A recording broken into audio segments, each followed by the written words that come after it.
ക്രിസ്തുയേശുവിൻ്റെ നിസ്തുല നാമത്തിൽ എല്ലാവർക്കും സ്നേഹവന്ദനം. ഇന്നത്തെ നമ്മുടെ ധ്യാനം വിശുദ്ധ മത്തായി എഴുതിയ സുവിശേഷം 20-ാം അധ്യായത്തിൻ്റെ 8 മുതൽ 16 വരെയുള്ള വാക്യങ്ങളെ ആസ്പദമാക്കിയാണ്. മത്തായി 20-ൻ്റെ 8 മുതൽ 16 വരെ ആരംഭ വാക്യങ്ങൾ മാത്രം വായിക്കട്ടെ.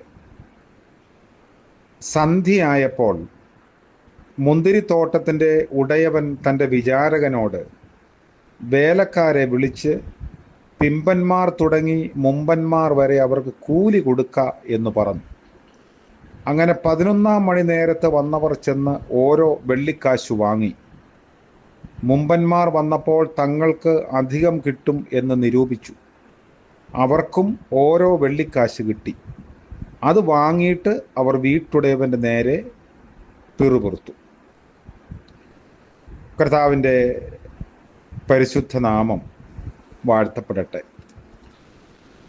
നമ്മൾ വായിച്ച ഈ വേദഭാഗത്ത് കർത്താവ് സ്വർഗരാജ്യത്തെക്കുറിച്ച് പറയുന്ന അമൂല്യമായ ഒരു സാദൃശ്യമാണ്. ദൈവരാജ്യ അനുഭവം മാനുഷിക യുക്തികളാലോ സംഖ്യാശാസ്ത്രങ്ങളാലോ വ്യാഖ്യാനിക്കാൻ കഴിയില്ല എന്നതാണ് അടിസ്ഥാനപരമായ വസ്തുത.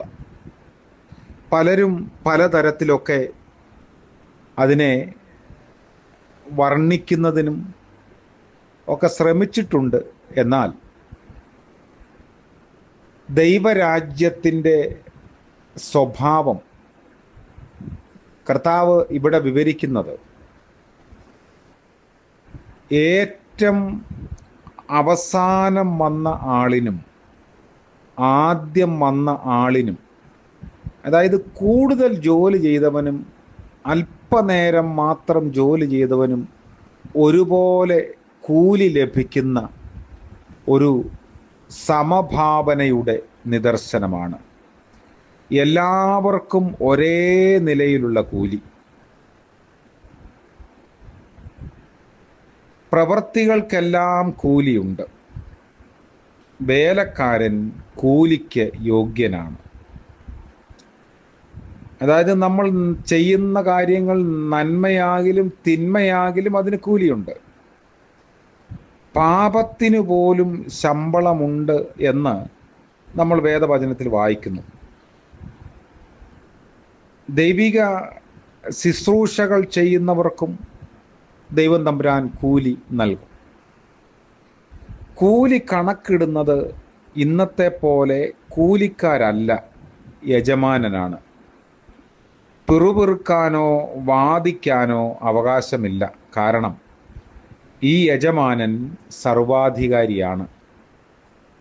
നമ്മുടെ ഇന്നത്തെ ഒരു പരിസ്ഥിതിയിൽ, അല്ലെങ്കിൽ നമ്മുടെ ഒരു എത്തിക്കൽ പോയിന്റ് ഓഫ് വ്യൂവിൽ ഒരിക്കലും നിരക്കുന്ന ഒരു സാദൃശ്യമല്ല കർത്താവ് പറഞ്ഞത്. കർത്താവ് നേരിട്ട് ഭൂമിയിൽ വന്ന് ഇങ്ങനെ ചെയ്താൽ പോലും അതിനെതിരെ വേണമെങ്കിൽ കൊടി പിടിക്കാൻ നമ്മൾ ശ്രമിക്കും. കാരണം മാനുഷിക കണ്ണുകളിൽ അനീതി എന്ന് തോന്നുന്നത് ദൈവത്തിൻ്റെ കണ്ണുകളിൽ നീതിയാണ്. തികച്ചും ന്യായം മാത്രം ചെയ്യുന്നവൻ, ബുദ്ധിമാനും വിവേകിയുമായവൻ, വിശ്വസ്തനും, പറഞ്ഞൊത്തത് കൊടുത്തു. നമ്മുടെ യജമാനൻ പ്രതിഫലം നൽകുന്നതിലേറെ സന്തോഷവാനാണ്. സകല വിശ്വാസികൾക്കും, പ്രത്യേകിച്ച് സുവിശേഷ രണാങ്കണത്തിൽ അധ്വാനിക്കുന്നവർക്കും യഥാദിവസം പ്രതിഫലം വീതിക്കും.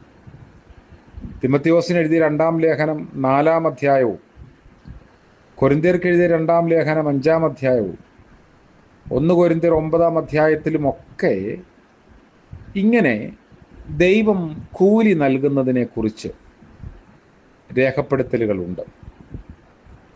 മുന്തിരിത്തോട്ടത്തിൻ്റെ ഉടമസ്ഥൻ ദൈവമാണ്.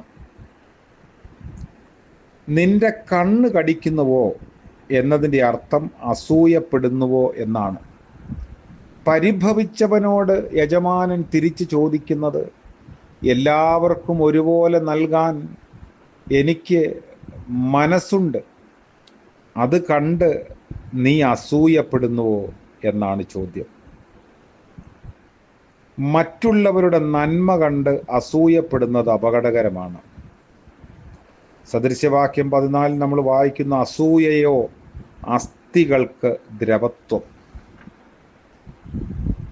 അപ്പോൾ അസൂയ നിരോധനം വിശുദ്ധ വേദ പുസ്തക വിവരണങ്ങളുടെ അടിസ്ഥാനത്തിൽ നമുക്ക് അനിവാര്യമാണ്. തുടർ വായനയ്ക്ക് ചില ഭാഗങ്ങൾ പറയാം. സദൃശവാക്യം 3-ാം അധ്യായം 31, 23-ാം അധ്യായത്തിൻ്റെ 17-ാം വാക്യവും, റോമർ 13-13, ഗലാത്യർ 5-26, അങ്ങനെ തുടങ്ങി ഒരുപാട് വേദഭാഗങ്ങൾ നമ്മെ അസൂയപ്പെടാത്തവരായിരിക്കണമെന്ന് ഓർമ്മിപ്പിക്കുന്നുണ്ട്. അസൂയാലുക്കളായി ജീവിക്കുന്നത് ദൈവരാജ്യത്തിന് യോജിക്കുന്നതല്ല. ദൈവിക നീതിയോട് സമരസപ്പെട്ടു പോകാൻ, കീഴടങ്ങി നിൽക്കാൻ, ദൈവം എന്ന യജമാനനെ മാനുഷിക കണ്ണുകൾ കൊണ്ട് കാണാതെയും അതുപോലെ തന്നെ വിമർശിക്കാതെയും ഇരിക്കാനുള്ള വിവേകം നമുക്ക് ആവശ്യമാണ്. ഒരുപക്ഷെ ദൈവരാജ്യത്തെക്കുറിച്ച് നമ്മൾ സ്വപ്നം കണ്ടതും കാണുന്നതും ഒന്നുമായിരിക്കില്ല യാഥാർത്ഥ്യം.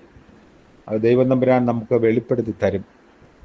അതുകൊണ്ട് ദൈവരാജ്യം അതൊരനുഭവമാണ്. കർത്താവ് പറഞ്ഞത് നിങ്ങളുടെ ഇടയിൽ തന്നെ ഉണ്ട്. ആ ഒരു അനുഭവത്തിൽ ജീവിക്കാൻ നമുക്ക് സാധിക്കുമെന്നാണ് കർത്താവ് പറഞ്ഞത്. വിട്ടുകൊടുക്കാനും ചേർത്ത് നിർത്താനും ക്ഷമിക്കാനും സഹിക്കാനും സന്തോഷിക്കാനും അസൂയപ്പെടാതിരിക്കാനും ഒക്കെ നമുക്ക് സാധിക്കുമ്പോൾ ദൈവരാജ്യ അനുഭവത്തിലാണ് നമ്മുടെ ജീവിതം. അത് നമുക്ക് ക്രിയേറ്റ് ചെയ്യാൻ കഴിയുന്നതാണ്. കർത്താവ് നമ്മളെ അനുഗ്രഹിക്കുകയും അതിനുവേണ്ടി നമുക്ക് ബലം നൽകുകയും ചെയ്യും. ദൈവം നമ്മളെ അനുഗ്രഹിക്കട്ടെ.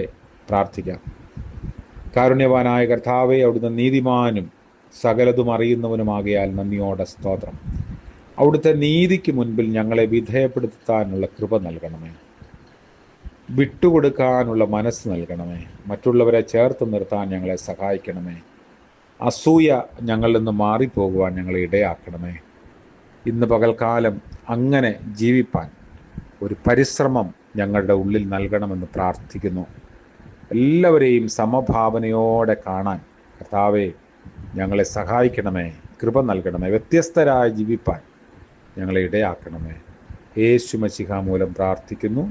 കൃപയോടെ കേൾക്കുമാറാകണമേ. ആമേൻ. നീതിമാനായ കർത്താവിൻ്റെ കൃപയും സാന്നിധ്യവും നമ്മോടുകൂടെ എന്നുമെന്നേക്കും ഉണ്ടായിരിക്കുമാറാകട്ടെ.